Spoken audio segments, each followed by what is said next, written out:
Je vous le disais hier soir, c'est un accord unique au monde qui a été signé à l'Elysée entre Google et les éditeurs français de presse. La création d'un fonds de 60 millions d'euros financé par le moteur de recherche pour aider la presse dans sa mutation numérique.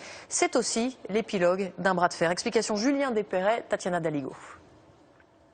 Une signature qui met fin à un affrontement numérique, celui entre le patron du géant américain Google et la France. La France, furieuse de voir le site internet gagner de l'argent sur le dos des journaux en ligne français, le patron du groupe américain est satisfait. C'est un accord historique. Cela va permettre d'aider la presse dans sa transition vers le numérique.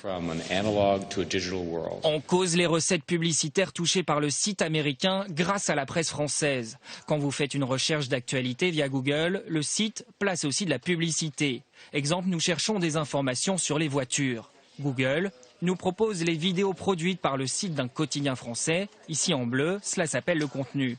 Mais en rouge, juste au-dessus, Google en profite pour mettre de la publicité. De l'argent qui rentre dans les caisses du site américain et non dans celles des journaux français. L'accord conclu prévoit donc la création d'un fonds de 60 millions d'euros, une somme versée par Google. Toute la presse écrite et la presse en ligne peuvent proposer des projets qui seront sélectionnés par un conseil, un board, et bénéficiera de subventions jusqu'à ce que les 60 millions soient atteints. La presse française est la première au monde à faire plier Google. D'autres pays pourraient suivre la même voie.